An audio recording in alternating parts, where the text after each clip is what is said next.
My name is Patricia, and at 29, I believed I had found my soulmate, Keith. Our whirlwind romance led to marriage within a year. Keith, an accountant, is a tall man with laughter so infectious it could light up any room. I work in digital marketing, and painting is my weekend passion. While I've always been a meticulous planner, Keith's spontaneity seemed to balance me perfectly, or so I thought. The day after our wedding, our living room was a delightful mess of gifts and cards, remnants of our celebration. That's when Keith's parents, Judy and Logan, came over. Our quick engagement hadn't left much time to get to know them, but they had seemed pleasant enough during the wedding. As we unwrapped gifts together, I noticed Judy and Logan were unusually interested in certain items.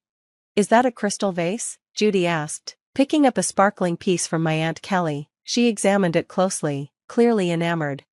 "Yes, isn't it beautiful?" I replied, hoping to divert her attention from laying claim to it. Judy set it aside with a casual suggestion. "This would look wonderful at our house." Keith, engrossed in unwrapping some intricate kitchen tools, laughed it off. "Mom, that's our wedding gift," he said, treating the moment as a joke. "Oh, come on, it'll just gather dust here. We'll use it," Logan added, grinning. Trying to keep the peace, I interjected, "Actually, I was thinking it would look great in our foyer." Judy's expression shifted slightly, her tone becoming more pointed. "Patricia, you need to learn to share. We're family now, and families help each other." Sensing the tension, Keith quickly stepped in. "Let's not worry about it, we've got plenty of gifts."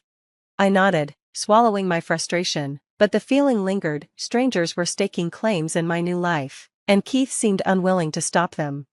The first year of our marriage flew by, and soon it was time for our anniversary. Wanting to make it special, I booked a table at Chez Louis, a quaint restaurant we both loved. I even invited Judy and Logan, hoping to show they were valued. When we arrived, they were already seated, scanning the menu. "This place is fancy," Judy remarked, her eyes darting to the elegant decor. As we ordered, Judy didn't hesitate to pick the most extravagant items on the menu. "We'll have the lobster and filet mignon," she announced, her tone casual. Logan added, "And a bottle of your finest wine, of course." I forced a smile, keeping the mood light. "Quite the celebration, huh?" Keith shrugged, brushing it off. "It's a special night, let's not worry about the cost." As the meal went on, their indulgence overshadowed what was meant to be our moment. When the hefty bill arrived, Keith winced briefly before paying without complaint. As we left, Judy linked arms with me. "Patricia, this was just lovely, we should do this every year." Thanksgiving arrived, and with it, the holiday season. Keith and I decorated our home with cozy autumn hues and early Christmas lights. One evening, as we hung decorations, Keith chuckled at a text. "My parents are ahead of the game, they've sent their Christmas wish list," he said, handing me his phone. The list was shocking: high-end electronics, designer clothes, luxury items. "They can't be serious," I said, my voice betraying disbelief. "They like the good stuff," Keith replied with a shrug. The holidays approached, and I settled on a practical gift for Judy and Logan, a nice coffee maker. In return, they gave me a modest set of scented candles. Meanwhile, they gifted Keith a sophisticated drone, further cementing an unspoken expectation: we were to give generously and receive modestly. Though I stayed silent to avoid tension, the imbalance gnawed at me. It wasn't until my quarterly bonus arrived, larger than expected, that I saw an opportunity to bring joy back into our relationship. Keith and I had always dreamed of a romantic getaway to Venice, and now I could make it happen. Over dinner that evening, I revealed the surprise. Keith's face lit up with excitement, a reminder of the love that had brought us together. "I hadn't seen Venice in years." "Really? That's amazing, babe," Keith exclaimed, rising from his seat to kiss me. His excitement lit up the room, and for a moment, it felt like nothing could dim our happiness. But then, his phone rang. It was his mother. I tried to tune out their conversation, but snippets floated toward me. Keith's initial enthusiasm was unmistakable as he shared our plans. I wished he hadn't. I wanted this to be just ours, at least for a little while. But as the call went on, his expression changed. The joy in his voice dimmed, replaced by something heavier. I know, you've always wanted to go," he said quietly. When he hung up, Keith turned to me, his face somber. "They want to come with us," he said, as though seeking my approval. I froze, my fork suspended midair. "To Venice? With us?" I asked, carefully keeping my voice steady. Keith nodded, his tone tentative. They've never been and always wanted to go. Let's take them. The room felt smaller suddenly, the air heavier, but it's supposed to be our trip, Keith. Ours, I said, the tightness in my chest rising. He hesitated, then sighed. I know, but they're getting older, and I feel bad. They've done so much for me. I thought of all the times we'd bent over backward for them, the lopsided gift exchanges, the extravagant anniversary dinners, the endless compromises, but this wasn't about them. This is our time, I said firmly. We can plan a trip with them another time. This bonus, it's for us.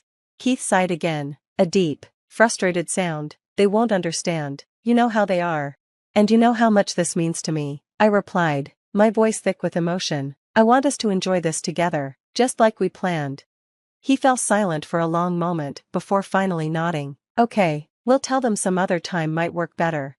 But when the time came for that conversation, Keith faltered. Maybe we can all go together next year, he suggested over speakerphone. Judy's response was instant and sharp. Why next year? We can afford it now, she said, her voice laced with disappointment. I couldn't hold back any longer. Because this trip is for us, Judy, I said firmly. Keith and I need this time together. There was a beat of silence before she retorted, her tone icy. Well, that's very selfish of you, Patricia, very selfish indeed. After the call, tension seeped into every corner of our home. Keith withdrew, leaving early for work and returning late. Conversations became brief and mechanical. Dinner's in the oven, I'd say when he walked through the door, my voice echoing in the silence. Thanks, he'd reply, his tone hollow, as though the words carried no weight. I missed him. I missed us. I yearned for the easy laughter we used to share, the nights we spent dreaming about our future on the couch. Now, it felt like an invisible wall had risen between us, transparent but impenetrable. Every attempt I made to reach him felt like shouting through thick glass. One particularly difficult evening, we sat across from each other at the dinner table. The only sound was the clinking of his fork against the plate. I cleared my throat, the noise startling even me. Keith, we can't go on like this, I said softly, my voice trembling. We need to talk about what happened. We can't let this silence become our new normal. He didn't look up right away, but after a moment, he set his fork down and met my eyes. What do you want me to say, Patricia? He asked, his voice tinged with exhaustion. I want to understand why this is hitting you so hard, I said, my voice trembling but determined. Why does it feel like you're choosing them over me? Keith sighed, folding his hands on the table in front of him. They're my parents, Patricia. They've dreamed about going to Venice their whole lives. And what about our dreams, our plans? I shot back, frustration bubbling to the surface. Doesn't that matter to you? He ran a hand through his hair, a gesture of exasperation I had come to recognize too well. I know, he said, his tone conflicted. For a fleeting moment, I saw the man I married, torn but not indifferent. It's just, they've always been there for me. I feel obligated, you know? But where does that leave us, Keith? I pressed, leaning forward to catch his gaze. What about our marriage? The silence that followed was deafening, each second stretching longer than the last. In that pause, a wave of doubt washed over me. Maybe we weren't as strong as I had believed. Maybe our foundation was less rock and more sand, eroded by the tide of his parents' constant needs and wants. It's supposed to be us against the world, Keith, I said quietly, my voice steady despite the storm of emotions churning inside me. Not me against you and them. He finally looked at me, really looked at me, and I saw the conflict in his eyes. I know, Patricia, I don't know how to make everyone happy. That's just it, I said, a sudden clarity washing over me. We can't always make everyone happy, but we made vows to each other. Keith, doesn't that count for something? He nodded slowly, his gaze lingering on the table before meeting mine. It does, it counts for a lot. The rest of the meal passed in contemplative silence, not the strained quiet we had grown accustomed to, but something different. It felt like my words had either planted a seed or watered one that had been dormant within Keith for far too long. The next morning, sunlight streamed through the windows, but it brought no warmth to our home. I awoke to an unsettling quiet, the other side of the bed untouched, the emptiness of the house wrapped around me like a heavy blanket, stifling in its stillness.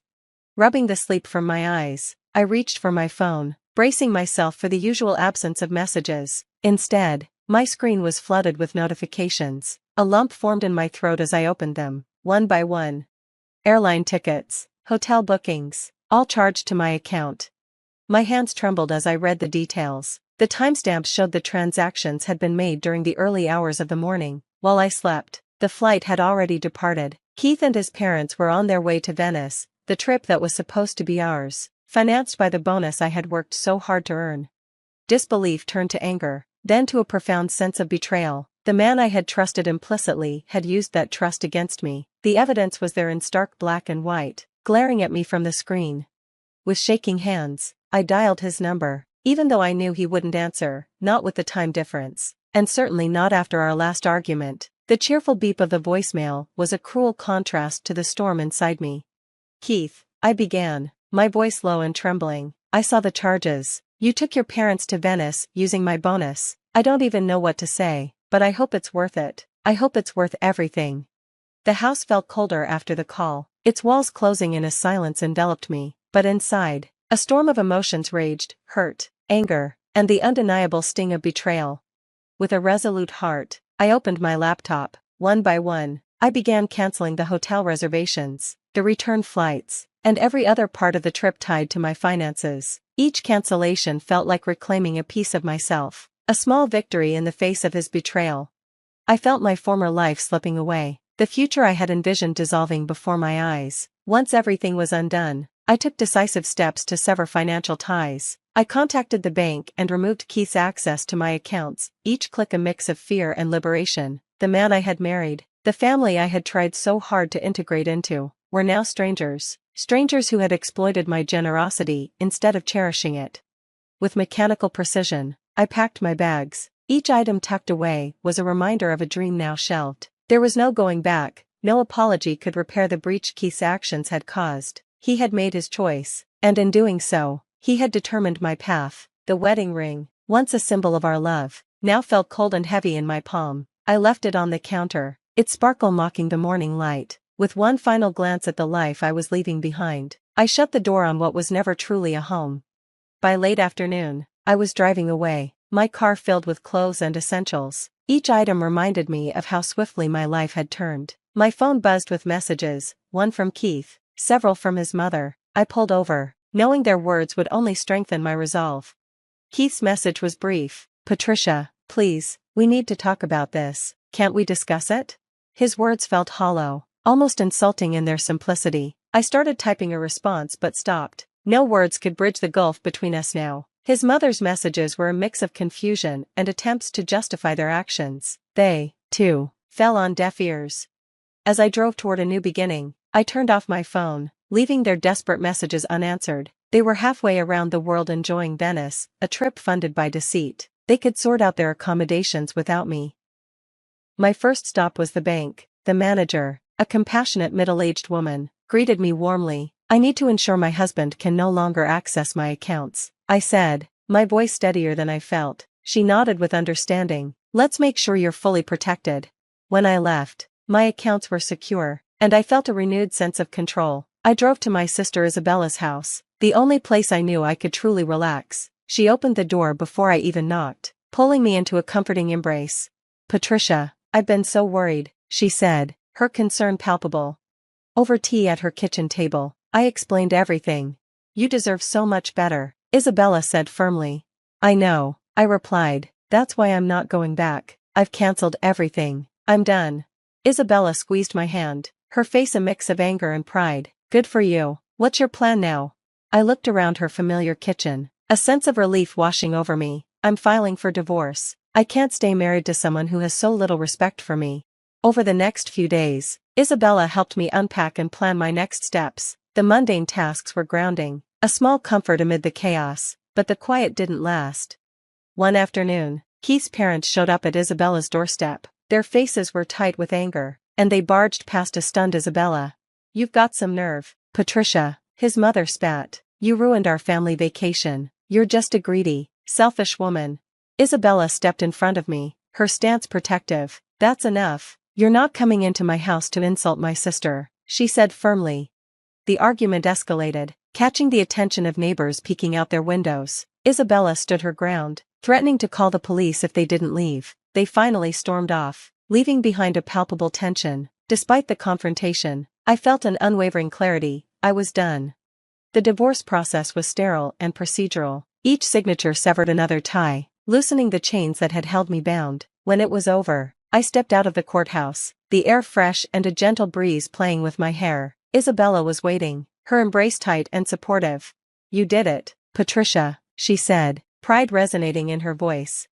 Keith's messages continued for a while: apologies, please, and eventually anger. I left them unread, floating in the digital void. As I moved forward, I rented a modest, sunlit apartment and began to rebuild. Plants adorned the shelves, books filled the corners, and new memories started to take root. One evening, as I sat on my balcony with a cup of tea, I deleted Keith's number. It was a small but cathartic gesture. I was free to heal, grow, and, most importantly, to be unapologetically myself. With each passing day, I embraced my new life and the endless possibilities ahead.